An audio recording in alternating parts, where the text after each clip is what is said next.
But I don't think the casual sees bold as not trying to score points, play the expansive style of the game. Do you think Dan Campbell will do that with his offense? What do I give a flying fuck what a casual thinks is bold? Thank you. That's fair. What the hell do I care? So I'm not betting the buy-ins at 12-1 because a casual person, we differentiate on what we think bold is. Like, you're the biggest clown in the entire world. I try to give you a compliment. Thank you. Now we're cooking. And then you just soil yourself. All right, today we're giving our favorite Super Bowl futures, who we think is going to win the Super Bowl, who we're going to put our money on the line to win this thing. Kansas City Chiefs, are they going to go 3 for 3? Who knows? But the first thing I have to ask, we're not going to beat around the bush. We're going to give them right away. And we also, might mix in some longer shots as well. But I think in order to really understand the vibe of this group, first question has to be, what is the first thing you did for your handicapping process? And I would like to start with Casey because I feel like he probably has the best story. Yeah, mine's fairly simple. I go one AFC team, one NFC team, and luckily for me, my NFC team is a bet before the season starts, and then my AFC team, I'm seeing a value on betting it later in the season. So to start, I'll be giving you my NFC team as the one to bet this second as you're watching the video. So you came with two teams after we discussed we're making one pick. Cool. And you brought a long shot. And I don't even have my pick, but is your jersey giving it away? He got that Kelly Green. May or may not be giving away the pick, but you don't have your pick, right? Yes, but my method, Tim, was to copy the odds, put them on a Google Doc, and I learned how to do a strike-through text to cross them out one by one, and those were the teams that I left on my list. So I have a bunch of them, and I have notes on who I'm going to go with, but they all have the same theme. They have to get over this massive hump. What did you do, Tim, to make your pick? Well, when you did the cross-out method and the copy and paste, did you even include like the Patriots and the Panthers? Or did you? Yes. Okay. Yes. Okay. I included everyone, and there were even some at 150-1 that didn't get crossed out immediately. So, shout out to the Titans and Will Levis. Well, I guess I have some bad news for you, Jack, in terms of the copying all those teams in the strike-through method, because the way I started was what have been the preseason odds on our past Super Bowl winners. So since 2014, we're just going to go Francesa radio style here. I'll just read the preseason odds. Plus 650, plus 900, plus 600, 40-1. That would be the Eagles in 17. 6-1, 6-1, 10-1, 12-1, 10-1, 6-1. So, although it might be fun to pick some of these teams further down the board, unfortunately, the math says that the odds makers are pretty sharp when it comes to who's going to win the Super Bowl. You basically got to pick a team less than 12-1 or shorter than 12-1. I knew that, and that was what gave me a lot of trouble here, because the biggest question is who wants to bet a 6-1 favorite, tie your money up for 6 months? There's so much fluctuation, and you're picking the winner of the Super Bowl. It's not like it's a minus 110, so you still have to hit a long shot, but the odds aren't long enough for me. But should I start? Because my winner is coming out of that 6-1 bucket. I guess so. Okay. This year's taking the Chiefs. Super Bowl winner will not be the Kansas City Chiefs, but I am going with the San Francisco 49ers. And the reason why I don't love to actually place a bet on a 6-1 is because I think that the range of outcomes for this Niner team is actually extremely wide. I could see a world where their O-line disintegrates, where McCaffrey gets hurt, where Ayuk gets traded, and they are coming short of a playoff win, maybe even not making the playoffs. But because of what Tim said, the Super Bowl champion tends to come from the top of the board here, and this is the best roster in football. Brock Purdy has shown an ability to be really, really good outside of one bad game last year. And when was the bad game? Against the Ravens.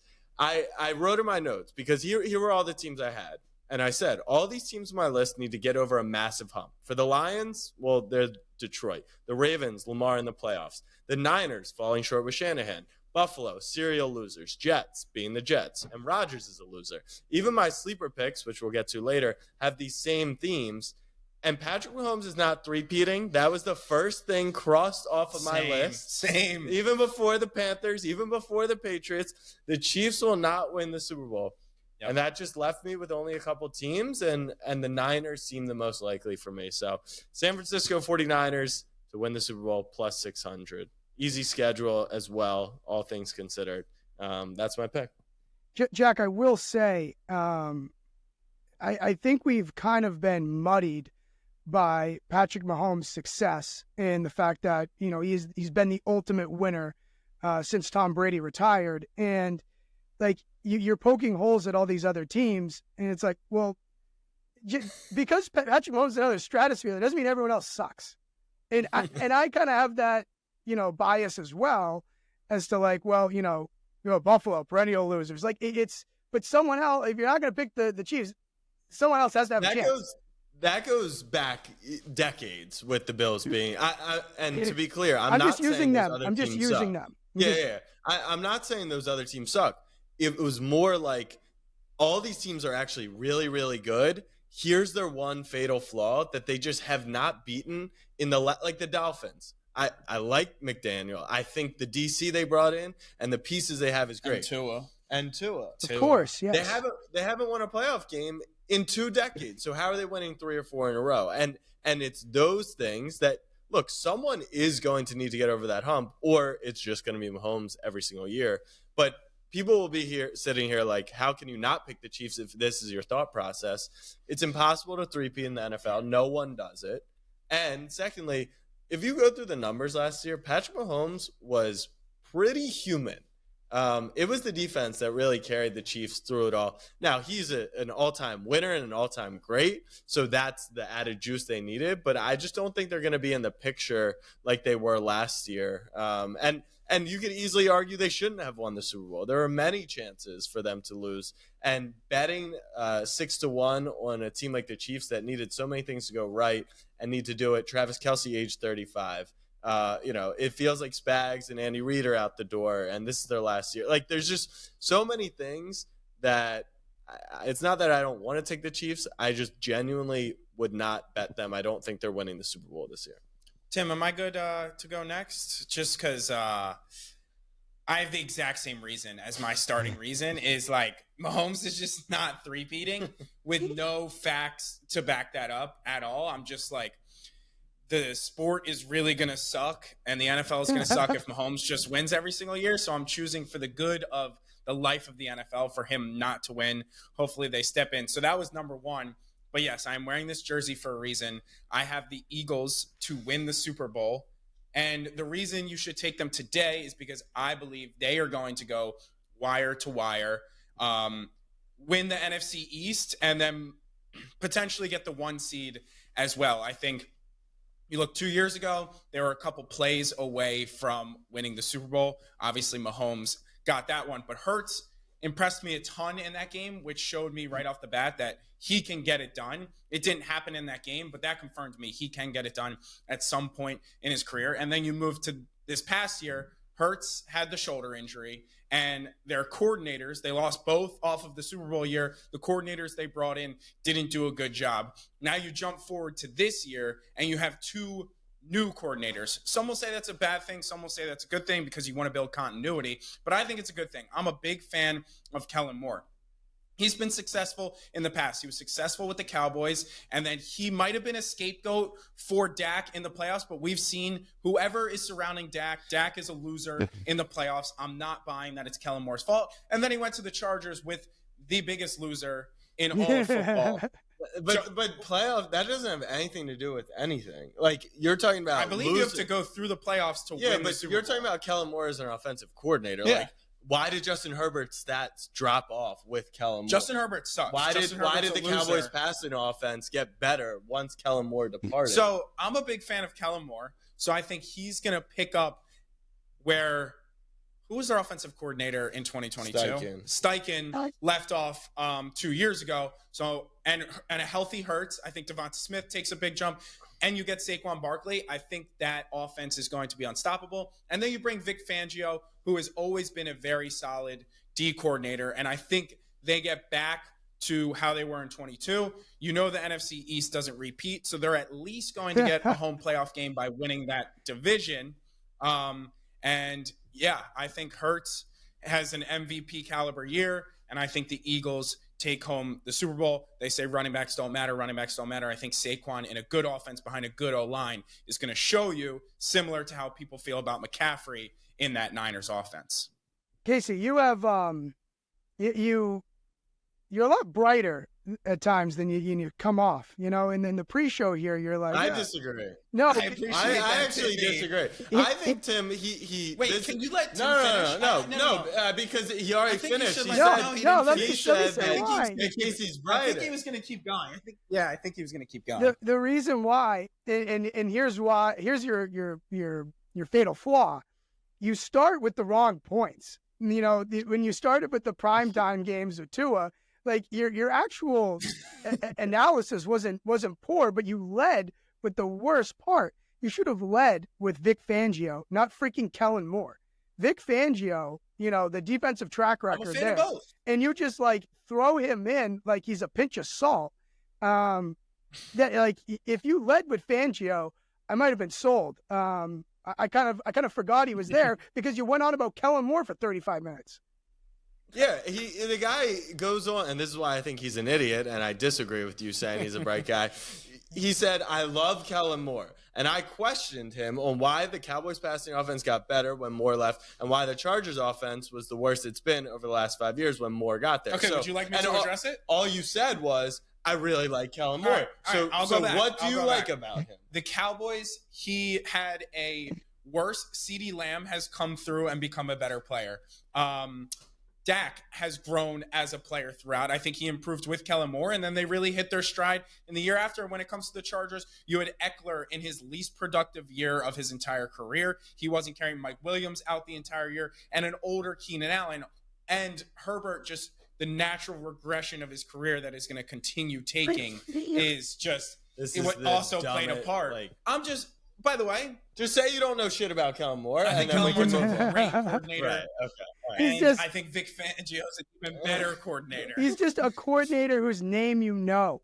If you guys are new to Snapback Bets, we're not going to just let people ramble on and say, yep, we're not yes men here. We're going to challenge each other on their takes, which is why, number one, I was upset. Did anyone have any disagreements over the Niners? Or you saying Andy Reid and Spags being on their way out based off of no prior evidence, they are rumored to retire every season.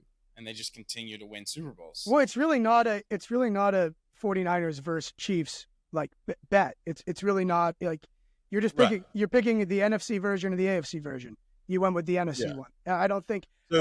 I don't think you agree. Yeah. I don't think the antithesis to the 40. I don't think it's an either or scenario. You just or I don't think you have to debunk the Chiefs in propping up the 49ers because they might not see each other till the final game. So, and at that point. So, do you guys like my pick? I will not. Yeah, of course. No, I won't tie up 6-1 for. Neither will I. 7 months, whatever it is. Okay, I like the Eagles. So before we get to Tim's pick, I think this is a conversation that we should have very quickly, which is you guys won't tie up 6-1. I agree. It's not something I'm excited to put money down on, but you also just said the winner is going to be 10-1 or shorter. There's only 3 teams. So what do you do about that? No, I just won't play that game. I just won't play it.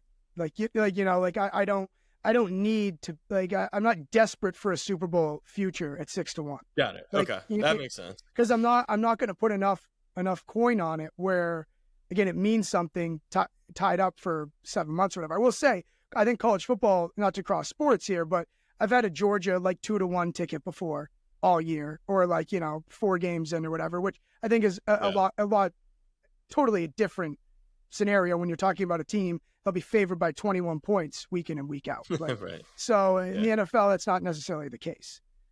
Okay. Who's your pick, Tim? So with that said, I had to go a little lower on the board. The Detroit Lions at 12-1. And Jack, you're right. Detroit, perennial losers. And you might think the same with Jared Goff. And as I'm thinking this, I'm like, oh yeah, Jared Goff went to a Super Bowl, by the way. Like, and we obviously know that the offense was incredible last year, and they returned a bunch of those key members. And most importantly, they returned the offensive coordinator, Ben Johnson, that he wanted to return. I think that's huge for them. Casey, continuity. He makes Kellen Moore look like me calling plays. Okay. And the other thing too is obviously their defense was horrific last year. They are like the anti-Iowa, right? They're tremendous offense. They can't stop a nosebleed on defense. But I like the fact that they went out and addressed those things.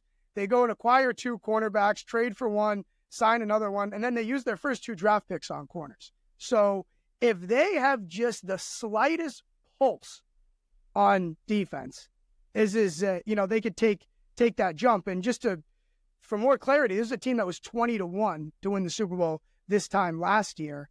And now we're looking at them, 12-1. I think it's indicative of their jump, but I think it could have been an even larger adjustment, to be honest.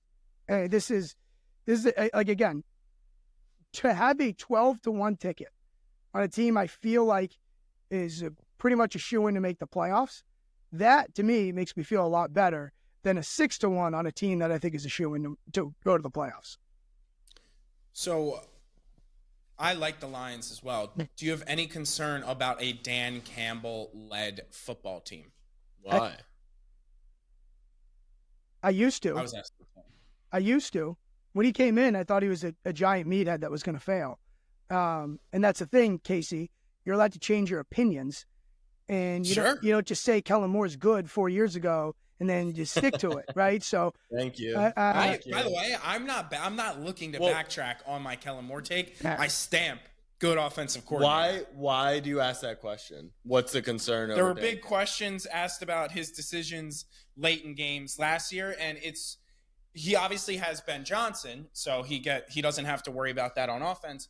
But was he the correct person to lead the Lions out of who we knew the Lions were and change the mentality around him and the culture inside the locker room and get him to this place? And then maybe someone comes in and finishes the job for him? Or is he the person that can take that next step and not just I'll get us out the mud and then I'll win a Super Bowl? But why? I don't even understand why not him?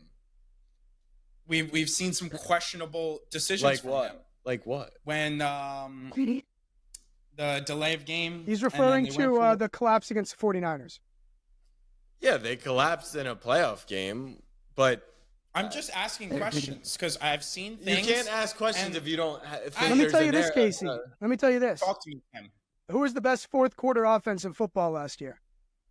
The Lions. How'd you know? Yeah, look, like I think similar to the Mahomes quarterback conversation, we nitpick a coach who had his team, deep into the playoffs, who has a gaffe, right? Like we can't, if we'd played that game, elimination of the coaches who have made poor decisions, we wouldn't have a show today. So, Jalen Hurts, he's been clutch, he's failed. You're like, I like clutch Jalen Hurts. It's no different. And you know what I will say? I agree with you. I'm not an analytics guy, or at least I don't lead my analysis with a heavy use of analytics. But I like that Dan Campbell is willing to just let it all hang out there. And if you're winning a bet, you have to be bold. And when I'm putting my money on the line, I like someone bold, in control of the destiny.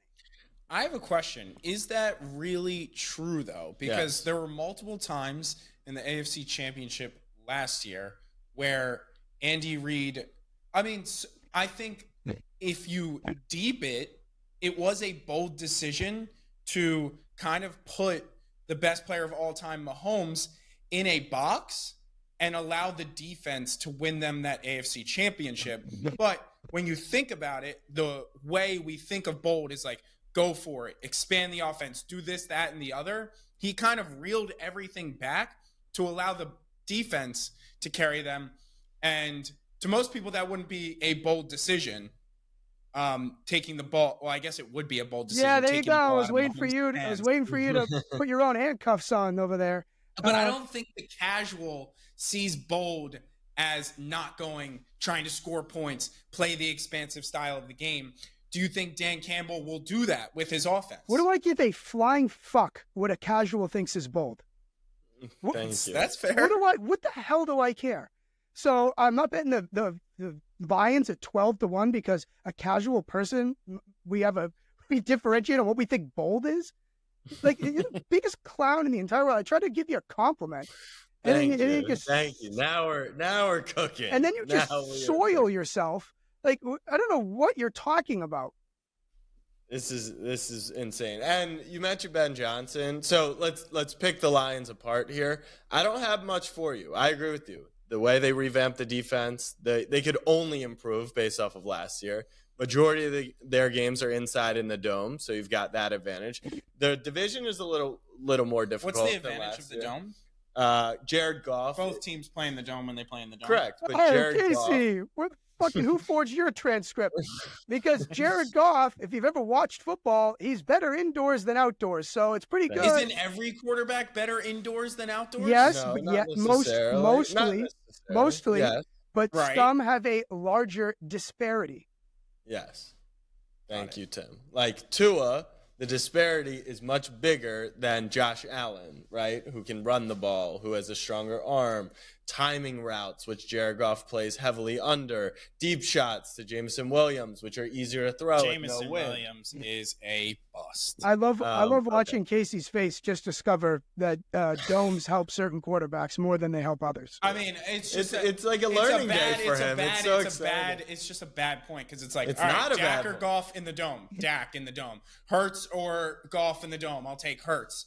Purdy or Goff in a dome, I'll take Purdy. Like, it doesn't matter the better quarterback, dome or not. I think it talks about the fact that if they have to go on the road to a non-dome, Yes. like that affects him more than the positive effects that would have on Goff of an away team coming to play in a dome. Can't work Great. both ways. If Goff has to go outside in December, I have a 12-1 ticket. I'll take my shot.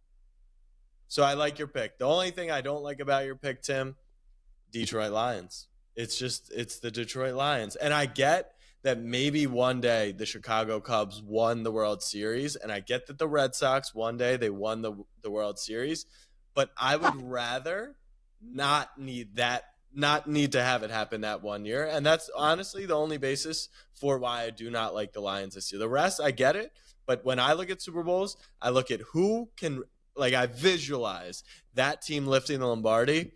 I just don't see that Blue and Jared Goff holding up. And, you know, I admit I could easily be wrong, but that's enough for me to not bet them. Yeah, I think it's a totally valid point. But I'll say That's a valid point that the Lions are the Lions. yeah. Some teams are just that team. I said Fair enough. last year I don't know how the Jets are going to screw it up, but they're going to screw up Aaron Rodgers. And he goes out and tears his Achilles. That's not necessarily what I had in mind, but that's the thing about the Jets. They'll find a way to do so. Yep. But Jack, I'll just say to you, right, in our lifetime, the Detroit Lions, when you say that this is as close as they've ever been to wiping off the stench, if we did Easily. if we put failure on a spectrum, they're breaking the Detroit Lions success spectrum. Yes. It is.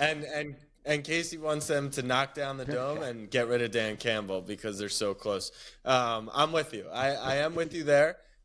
I think we love to draw comparisons. The Jags, same thing, right? Yeah. Historically bad. They peak AFC championship, and then it just turns into rubble because that's what bad franchises do. Right. I don't know the Lions enough. Their org, from the people up top to down low, I don't think they get the same rep as like the Browns or the Bengals or the Jets. So I'm more comfortable in this idea that maybe they just were bad for a string of time and they were mightily unlucky. Their best players ever all retired in their prime. Maybe that was the Lions. Maybe that just happened to be the two guys that they had. So yeah, I think. Would it be fair if someone made an argument to bet on the Chiefs because they have Patrick Mahomes and Andy Reid? 100%. Okay, so I think you asked, is that a good argument? I think the opposite side of the coin is I'm not betting on the Lions because they're the Lions. And I think those two can hold equal weight. I think the Lions being the Lions and Mahomes and Reed do not hold equal weight, but to each its own. One team is known for going 0-16, and one team is known for having the best quarterback, best coach. Yeah, I think those are opposites. Okay. Casey. Yes. We ready to move on? Yes, sir. We're back at the top of the order. Let me segue us real quick. You mentioned the Jets. That was the team where if I thought a team in that range that wasn't shorter than 12 or 10 to 1 could win, that's the team for me. You're betting on, and the reason I got knocked off of them is because of the Jets. Rodgers to me is a loser. He's coming off the injury. There's a lot of negatives, but that offense was ranked 32nd across the board. They get back, one of the best quarterbacks of all time. Yep. That defense was a top 3, sometimes a top 1 unit. Their schedule plays very favorably. I don't think the division's going to be as much of a gauntlet as other people do. I really wanted to pick the Jets, but then it was just my brain saying the Jets aren't winning the Super Bowl. So who's your sleeper pick? I was really close there too, Jack. And I just said to myself, if the Jets hoist the Lombardi Trophy, I don't need to be in on it. I don't. Yeah. You beat me fair and square. To my AFC pick, because I'm not in on Mahomes. Wait, in on the we're Jets. not even on to sleepers yet? This is a sleeper. It turns into a sleeper. If this is less than 20 to 1, I'm getting off the screen. No. This is about to be bad, Tim. It's about to be bad, Tim. I want the Ravens after a couple weeks. Now work with me. You got 3. Did he actually leave? Oh, okay. It froze on screen. I thought he actually. I think I just got so still. Yeah. Work with me here. Replacing 3 new offensive linemen. Yep. Replacing a lot of defensive starters from last year. Replacing Mike McDonald, the new Seahawk. We have a new defensive coordinator.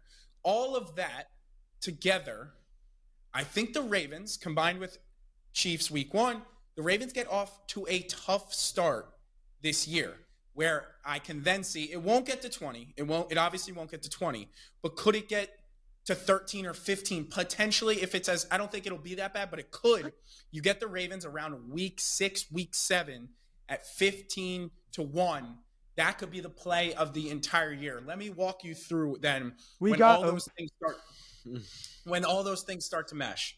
Let me walk you through it. Lamar's career, 2018, made the playoffs in his rookie year, lost at home in the wild card round. The next year, you go straight to the divisional round and lose. Still haven't won a playoff game, but that's a small improvement. Then you go to the 2020 playoffs. He wins his first playoff game and then loses in the divisional round. And then he gets hurt, doesn't count. And then you go to the 2023. He wins a divisional round game and loses in the conference championship. So, based off of his career progression, where do you get to next? He wins the AFC championship. And loses in the Super Bowl. If you want to follow this stupid transit property that you're doing. Time out. Tim, if I have a 15 to 1 ticket in the Super Bowl, was that a success? Yeah. Thank you, sir. Is it? I thought we're picking teams to win the Super Bowl. If you get a 15 to 1 to the Super Bowl, you can hedge out and guarantee yourself. Are you hedging? I mean, I would never, but some people could if you wanted to. Getting a 15 to 1 to the Super Bowl is a success. Everyone watching this video, everyone on this video outside of you agrees with that. I am a Ravens fan as well, as you guys probably know. I'm not a Ravens fan. That's just good ball knowledge. You said we 7 times, by the way. So.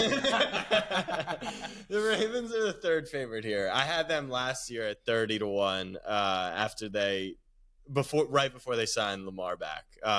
That's a ticket that will live. That's one of those, and Texas alongside it at 20 to 1. Those are the ones that, like, great bets just didn't get there. Like, I was reading season preview for the Ravens, and someone was writing about the AFC Championship, and it's like they just blew it.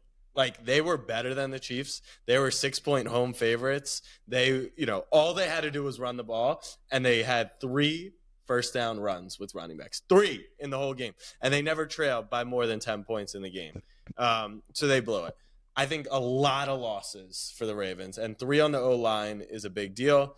They do have a quarterback who just simply wins games. And I don't think people fully understand how important that is.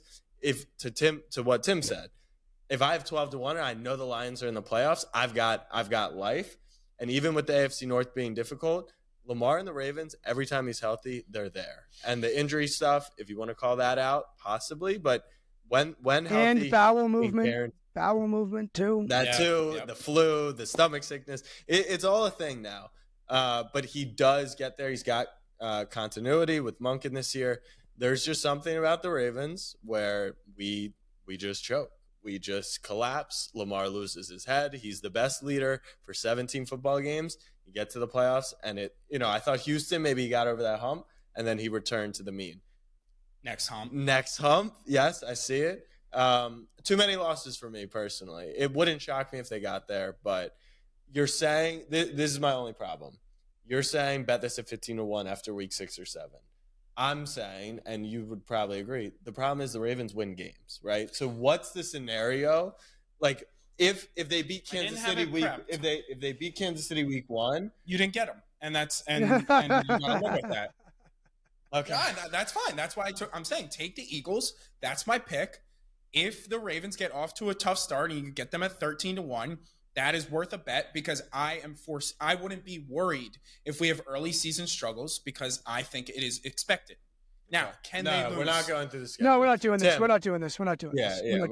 Chiefs, Cowboys, Bills, Bengals. Stop it. God, you put them on a leash. I know it's insane. I think it's tough to do an August show and say bet this team in mid-October.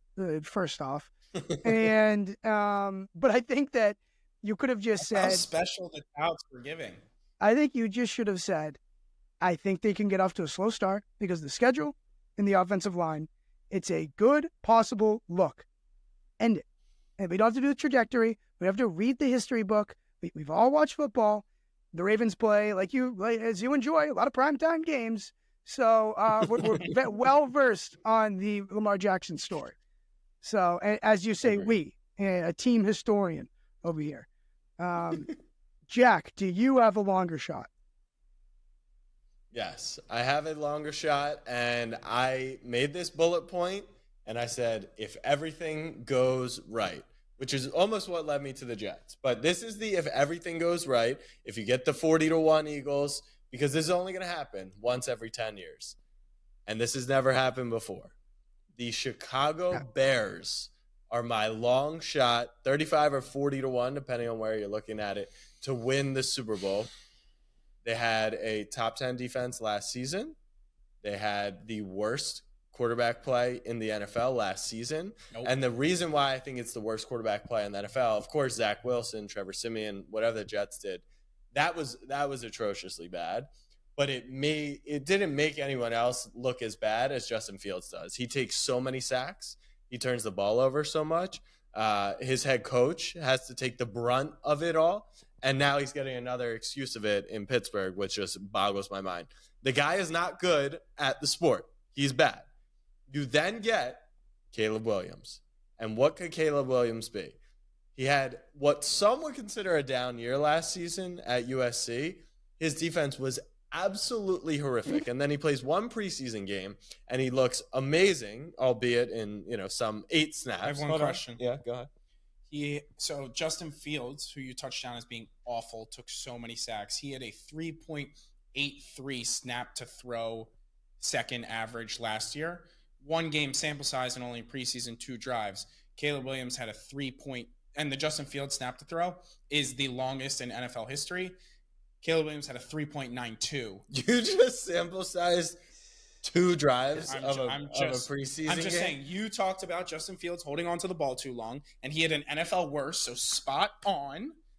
And then you go to Caleb Williams, 3.92. It's higher. Okay, I'm just posing. Just posing. All right, so you're going to pose, and here's my rebuttal. Yep.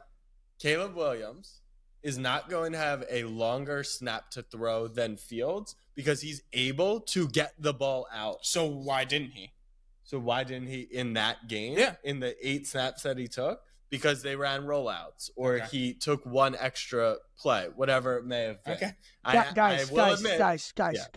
It's 50-1, and we're talking about snap to throw. to throw. It's being not the difference. I know. He's The about analysis it. on here is A plus. A1 analysis. I think there's a world where, and people in preseason, even with the long snap to throw, were like, oh, wow, Caleb, I don't want to get too excited over Caleb, but like maybe he's the real deal. Yeah, I would actually say that the odds and the data are on the side of him being the real fucking deal. He was touted as the next Patrick Mahomes, and not like Andrew Wiggins, LeBron James. Like, he was that special in the year prior. The offense is loaded with talent. It's the best situation a rookie quarterback has ever come into on the offensive side of the ball. It's very rare because they weren't the worst team in the league. They had the pick from Carolina to go and get him at number one. That's a good point. And the defense was very, very good. So if, and this is what I want you to remember, Patrick Mahomes, his true rookie year, because, right, his rookie year, he played only one game, sat behind Alex Smith. His true rookie year, he threw for 50 touchdowns. He lost in the AFC Championship only because Tom Brady's greatness. And he could have done it in what I would consider his pseudo-rookie year. This is if everything goes right, and Caleb Williams is a top 6 quarterback this season, which I actually think is in the cards. Pair that with a really good defense. I like the Chicago Bears as my long shot. I have the SC shirt on. I'm not an SC fan, just collect all the gear. So I when I say I'm a big Caleb Williams fan, that's not, I have no ties to SC. I think Caleb Williams is tremendous. My only qualm here, and again, 50-1, like, by all means, like, go crazy, is that we're trying to compare, we're basically your path, Jack, when you say it's never been done before. Well, the Texans, had a hell of a run last year with a rookie quarterback, right? Where we would have been pretty happy to have a ticket on the Houston Texans. My only thing is, Houston Texans this time last year were 200-1 to win the Super Bowl. Bears are 50-1. Like, I almost feel like we're getting taxed because of CJ Stroud, his recent success as a rookie quarterback. Was the situation worse with, no headline, really wide receivers? Yeah, sure, I'll give you that. But, the Bears were, like, you get where the tree I'm barking up here? I think it's a great call out. I'm glad you called it out. I'm not even saying I'm going to have like a true rebuttal. I agree with you. I think we are paying a CJ Stroud tax. If you want if you want my reasoning for why maybe they are 50-1 as opposed to 200-1, new head coach, DeMeco Ryans. I think Ryans is probably better than what Chicago's got, but we didn't know that at the time. Right. And 2, remember what CJ Stroud was coming out of Ohio State. It was a guy who hadn't beat Michigan, who had, he wasn't the first quarterback off the board. He went behind Bryce Young. This is like, to me, it's Wemby and Caleb Williams. And CJ Stroud was more like top 5 pick, could be a beast. Ohio State quarterback tax. Yeah. In the other direction. So I think that, yes, had CJ Stroud never occurred, like, I do think we're probably at a 50, 100-1. But then again, another tax, quite honestly, is just Chicago. Like, Bears fans just hype this team up so much that people are excited about them. And I think the Texans are a great comparison to what the Bears could be. It's tough to imagine a rookie quarterback being a top 5 quarterback in his first year. But if Caleb is that guy, how much would you have enjoyed having a 200-1 on Houston? I think they had a live chance to go and win the Super Bowl last year. I don't think they were going to win it. I think Baltimore was always the better team. But, yeah, if you make 200-1 there, and I would love to have 35-1 if they go and win this division. Love's not everything he's tacked up to be. Maybe the Lions, they lose all their non-dome games, or everyone comes into their dome and blows them out. So, yeah, that was my long shot. Tim, I need your long shot like I need oxygen. You're going to love it. You're going to love it. I can't wait. You're going to be so happy. It's the Ravens, week 11, after, Justice Hill has torn his ACL. Close. It is the Miami Dolphins at 25-1. You're the one. You're the one. Talk to me. Talk to me why you love that. I was so moved by your Tua MVP case that I had to go back to the drawing board and really ask myself some serious questions. There you go. I'll start with this. So Miami was this same price last year, 25-1. Okay. What has changed about this team? People got a Peacock subscription and they watched Tua throw up on himself in the freezing cold. But I think that's going to be part of your point here. A game played in Antarctica, by the way. And literally. So, look, and when I say what's changed, one of the big losses is definitely Christian Wilkins on the defensive line. But to me, that's on a enormous, you don't bake in, 5,000 cents here of a futures tax. What really happened was they once again revealed themselves as a team who beats up on inferior opponents and can't beat playoff teams. 10-1 last year against non-playoff teams, 1-5 versus everybody else. Well, when I look at that, I say this team is still an elite offense. This is a defense that, kind of similar to Detroit, hopefully can only get better. And I'm spinning the wheel again at a 25-1. I also think they got a kind of a blessing in disguise in not winning the division because of, obviously impacts the schedule this year. So the Bills, by winning the division, they get Baltimore, Kansas City, and Detroit. Miami, by not winning the division, gets Las Vegas, Cleveland, and Green Bay, which, you add up the three, I'd rather have Miami's kick at the can there. I just think that we've become so sour on this Dolphins team where 25-1, I would have loved to have 25-1 on the Dolphins going into the Antarctica game because it was still, that spread was, extremely tight. I forget what it ended up closing, but that was are we picking the better team of what we thought Miami or the cold thing with the quarterback?